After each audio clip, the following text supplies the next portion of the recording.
I hope all of you are doing well. We are going to now start the poem section of the Flamingo textbook, which is part of your CBSE Class 12 English Literature syllabus. And the first poem there is My Mother at 66, written by Kamala Das. Now, this is a rather emotional poem. So there would be a certain amount of feeling that would be associated. You would be feeling it while you're reading and listening to this video. I would be feeling it while I'm explaining this particular poem. So let me have that disclaimer right at the beginning of this particular video. Now, let's understand a bit about the poet, and there is a bit of it written in your book also. Basically, this is Kamala Das. I put 2-3 different kinds of photographs of hers. This is Kamala Das when she had written her book. This is the cover of her book, My Story. This is Kamala Das, and this was after she converted to Islam. Okay, now she was born in Kerala, very celebrated author. She converted to Islam in 1999, and hence she was also known as Kamala Suraya. Okay, that's the other name that she has been known by. She's known to be an extremely sensitive writer, and she used to write under her pen name of Madhavi Kutty in Malayalam. Okay, now her writings are known for an open expression of female sexuality, and she wrote, as I said, both in Malayalam and in English, both poems as well as several short stories. Known to be quite an original thinker in that sense, and also someone who would capture the thoughts coming from the soil, as in the nativity of Kerala would be reflected in most of her stories and poems. So that is something which she was known for, and her focus would largely be on human relationships, right, in many of her poems and short stories. When she was 42 years old, she wrote what she called an autobiography called My Story. This is the book. The English translation in Malayalam, it was known as Ende Katha, that is my story. Ende is my, Katha is story. This is the English translation of that particular book. She had 3 sons, and one of them is MD Nalapat, who used to be an editor of the Times of India, now with the Sunday Guardian. Okay, comes quite frequently on television. Now, what is this particular poem about? Okay, the poetry of Kamala Das, and this is something which you can use in your answers also, is often referred to as confessional poetry. That is, you confess many of your inner feelings and thoughts. Okay, so My Mother at 66 can also be described as confessional poetry. So this is an interesting phrase which you can use in your answers. Let me analyze this in 3 different parts. What happens is that once the poet goes to meet her mother, and then she's departing after a few days of vacation that she has spent at her mother's place. Now she's on her way, and this is why I put this photograph, to Kochi International Airport. This is the building of the Kochi Airport. This was the first, I think, one of the first private airports to be constructed in India. Okay, much before Delhi, Hyderabad, Mumbai, Bengaluru, etc. Now she was going there. So this poem is essentially talking about the journey from home to Kochi International Airport and what she feels while she looks at her aged mother, right, who is asleep in the car during that journey. It's a little, the Kochi Airport is on the outskirts of Kochi. You know, it's on en route. For those of you familiar with the geography of Kerala, it's between Kochi and Thrissur. Okay. Now, she had dozed off. So the poem in the first part describes the facial expression and how the mother looks while the poet is looking at the mother. Okay, so that's the first part of the poem. We'll go through every word description, line by line detailing, so don't worry about that. Okay, I will go through all that when I'm talking. I've written it in the notes in any case. Okay, then that's the first part of the poem. Okay, there are 3 parts to the poem. The second part is that she's very disturbed by the sight of her aging mother, so she decides to look outside. Now, this photograph I have put to kind of show the aging, you know, which is a natural process. Many of us think that we will never get old, right? Okay, but please remember, aging is a process. It will happen to each one of us. If I am at a certain age, Now, I was also 15 at one point in time. I was also 30 at one point in time. I was also 40 at one point in time. I will also become 70 at one point in time. Touch wood if I go on to live that long, right? Uh, you are 17, 18 now. You will also become 25, 35, 55, 65, 75, right? So that is a natural process. That is something which is inevitable. So when she's looking out, she sees a lot of trees sprinting. She also sees a lot of children who are sprinting out of their home. So there is a lot of activity outside as opposed to the stillness inside the car. That is the contrast that Kamala Das highlights in her poem. Okay, so that is the second part of the poem. The energy, the momentum, the dynamism of the world outside as opposed to the stillness of the world inside the car, even though the car is in motion. The car is in motion, so the stillness is in contrast to the world outside. It's also in contrast to the still of the motion of the car. You understood? The third part is when they reach the airport. Okay, and she says goodbye to her mother. Okay, that's the third part of the poem. So if you break down the poem, which is what I will attempt to do with every poem, every story, if you break it down into parts, it just becomes that much easier for you to remember and to comprehend and accordingly target the questions. She glances at her mother one more time. The mother appears to her very weak. Okay, and she compares her to a moon in the winter season, right? So that's the third part of the poem. And she feels very bad that she's going to be separated from the mother, but she wants to smile. So she smiles and smiles and smiles, a fake smile, so that she can convince herself and her mother they're going to meet very soon once again. So that's the third part of the poem, just to say that the loss is not permanent. She wants to assure herself or deceive herself as well as the mother with her fake smile that no problem, tata bye bye, but we will meet very soon. So that's as far as the content of the poem is concerned. I hope yahan tak samajh mein aa gaya, you have understood it. What is the style of the poem? The interesting part is that there is no rhyme in the poem. There is no full stop in the poem either. It actually gives a sense of a chain of thought which is running in the mind of the poet. Okay. If it was in proper stanza form, the way we are used to poetry, it would have given the feeling of, block of thoughts. But no, it is running like one stream of thought, even though I have broken it down into three parts for the convenience of understanding. But it runs as a stream of thought, a chain of thought as far as the poetess is concerned. Okay, let's now get to the poem directly. Okay. This is the first part in your book. Please go through it. This will be important information so that it gives you a context. Okay. This is what I just now said. Aging is a natural process. Have you ever thought what our elderly parents expect from us? These are all thoughts that the authors of this particular book want you to think about.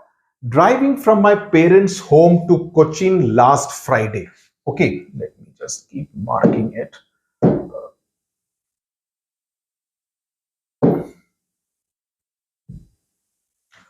Driving from my parents' home to Cochin last Friday. This is important. Friday morning, I saw my mother beside me. Let's just kind of stick to the first four lines. The poet is recalling a trip to Cochin that she has made to visit her parents, though her father is not spoken about in this poem at all, the previous week, and she's on her way back. Last Friday morning. Okay. It was a Friday morning and she's driving to the Kochi International Airport with her mother sitting next to her, who is going there to basically say tata bye bye to the daughter. The use of last Friday morning. Please listen to this carefully. It is significant because it shows that the time is past now. Last Friday morning. She's already probably reached. She has probably written this poem when she's at her home in some other city. Okay. She's talking about a time that is past now, last Friday morning. And this is in keeping, in sync with the mood of the poem, which is about a time which has gone by. So, last Friday morning, in that sense, kind of reinforces that whole feeling of a time which is past us. Okay. Now, morning also signifies a beginning, because morning means what? Morning means youth, right? But now it is in the past. The mother's youth is in the past, right? Both the day, I mean, last Friday morning, we are talking about that has already happened. We are no longer in the morning, neither on nor on Friday. And also, more significantly, the youth of our mother, both are in the past. Yahan tak samajh mein aa gaya? Good. Let's move to the next 5 lines. Doze open mouthed, her face ashen like that of a corpse, and realized with pain that she was as old as she looked, but soon put that thought away. Okay, let's go through the next 6 lines. These lines highlight the very pitiable and miserable visual condition of her mother. What are the adjectives used? Ashen, like that of a corpse. Corpse is a dead body. Open mouth, she's sleeping. Doze, she's sleeping with her mouth open, which does not kind of convey a very pretty sight. Okay. And her face ashen means it's very white and grayish. So it conveys what? It conveys a very helpless kind of a posture, ki, as if someone who really needs help. It's not someone who is looking in a very healthy kind of a condition, right? So that is what is happening. Corpse indicates that death is perhaps near as far as her mother is concerned. This is another significant point. Doze in the morning. Normally morning time is when you will be more vigilant, you'll be more alert, you'll be more fresh, you'll be more active. But the mother dozes in the morning, which kind of indicates that she is kind of, because of her aging, she's not doing things which should ideally be considered as natural, right? So doze in the morning also suggests a lack of control over the sleep pattern, right? And it indicates a state of unhealthiness, right? Understood? Good.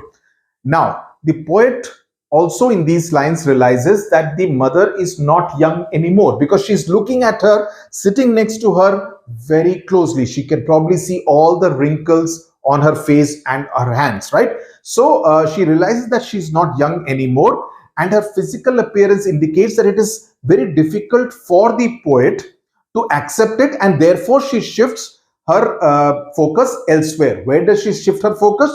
She shifts her focus outside. She decides to look outside the moving car. And through these lines, lines 5 to 10, you get the sense of a daughter's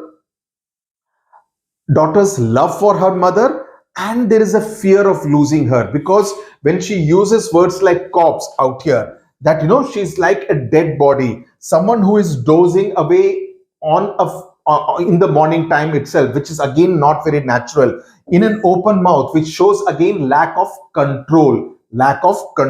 So all this kind of, and realized with pain that she was as old as she looked. So age had caught up with her mother. Okay, but soon she decided to put that thought away. Understood? We all think our mothers and our fathers are going to be there forever. It doesn't happen. Okay, that's unfortunate reality of life and death. Okay, let's move forward.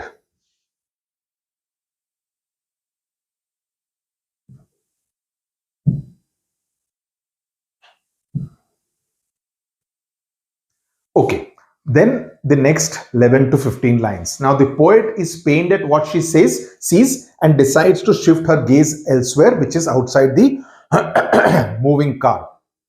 She basically wants to get rid of these very negative feelings which are kind of overwhelming her. So she put that thought away and looked out at young. Now you see the contrast. Young trees sprinting. Sprinting is what? Running very fast. The merry children. Merry indicates joy. It indicates enthusiasm. It indicates dynamism. It indicates happiness and excitement. Children spilling out of their homes. Spilling is like, they're all jumping out of their homes, right? But after, and home is a static thing, but jumping out is kind of Spilling out kind of indicates a lot of momentum. But after the airport security check, standing a few yards. Let's stop till homes and I will describe that. Now, her eyes fall on the young trees. The young trees kind of are a direct contrast to the old lady who's sitting beside her. The old lady so if you get a question about the contrast in the story, in the poem, this is what you need to highlight and use the words which have been used by Kamala Das. The young trees are sprinting. The old lady is static with her open mouth, dozing away inside the car, ashen like a corpse. Understood? So the contrast is made. The scene is full of energy with young trees sprinting and the children spilling out of their home. Okay, so they symbolize life, whereas the mothers symbolizes near death. The word corpse being used for her. Sprinting of the trees is also because of the speed of the car, because the car is moving very fast, so you get the feeling as though the trees are also sprinting at the same time because of relative motion. So that's a kind of a feeling, an illusion that the poet is feeling because of the movement of the car. The children spilling out of their home also points to a brimming over of happy emotions and excitement to get outside into the open world. The sight of the merry children, whereas the mother is inside a closed space of the car. The sight of the merry children is also indicative of her own childhood, of the poet's own childhood, when her mother would have been obviously young, right? And to look outside the window is the poet's attempt to escape the pain of looking at something which is not seeming very nice, because it is closer to death. That is symbolizing life and vitality and energy and dynamism and momentum. This is symbolizing near death. So obviously the poet wants to make a choice and prefers to look outside instead of feeling pain by looking inside the car at her aged mother. So in that sense, it is an escapist move. Escapist move.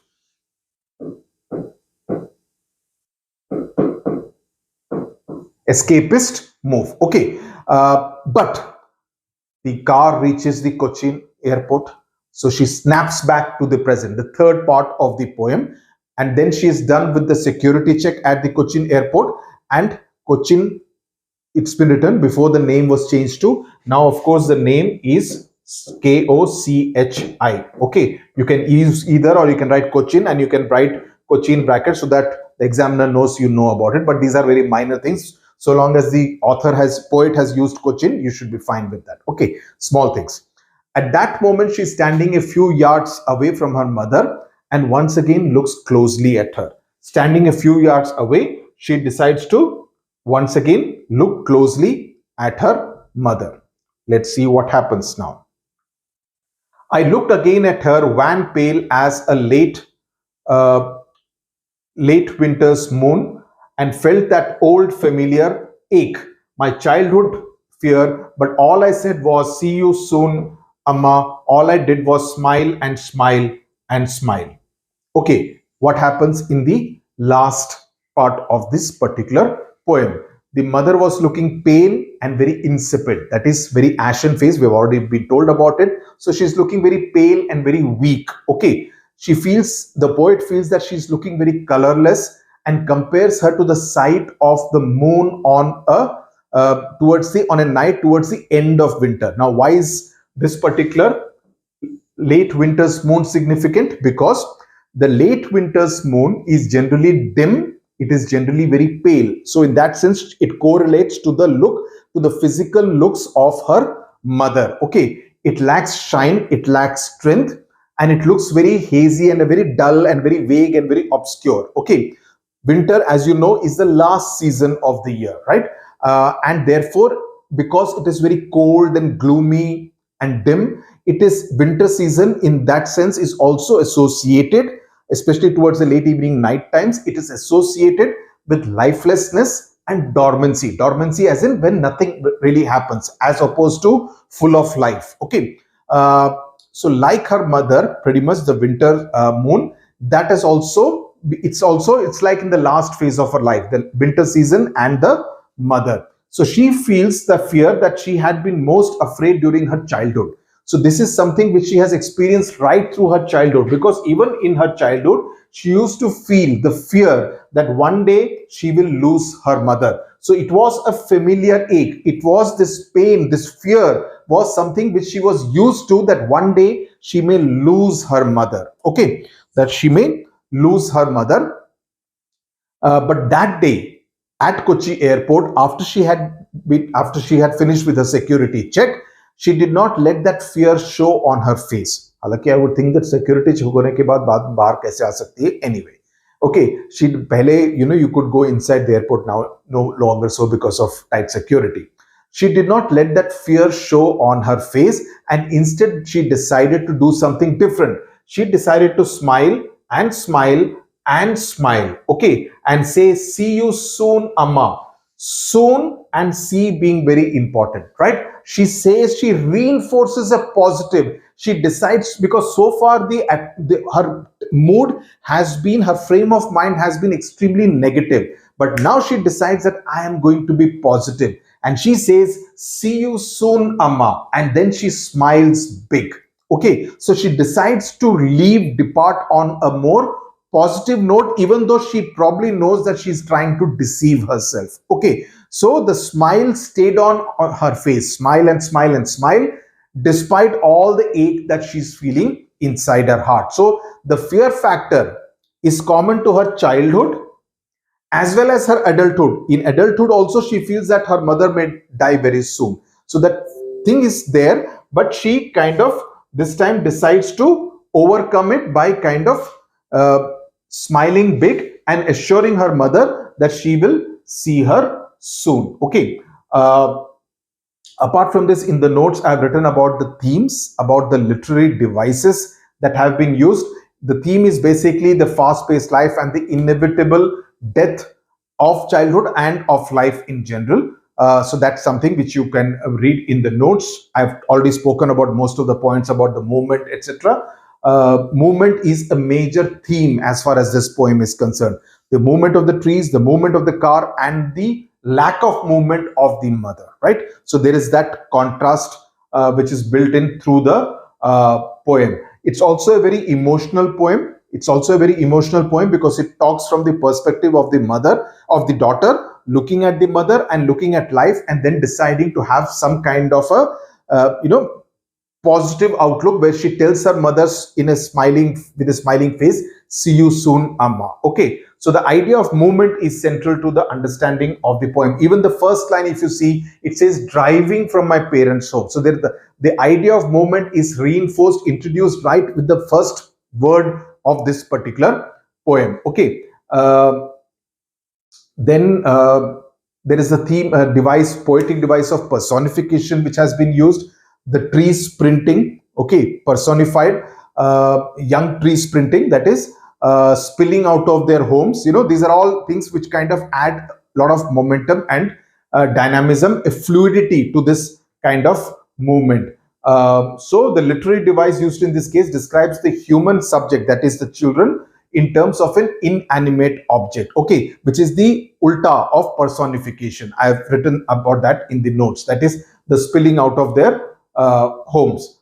Then we are talking about, we have spoken about the simile, van pale as late winter's moon. That's a simile which has been used. So you need to know about the couple of poetic devices which have been used. So I hope this poem is clear. It's an emotional poem. The notes which have been given are very thorough. Apart from that, there will also be question and answers which will help you frame your answers better when you are dealing with any question that comes from this particular poem. Thank you very much for watching. There is something else also at the bottom. We'll just go through it so that there is no confusion.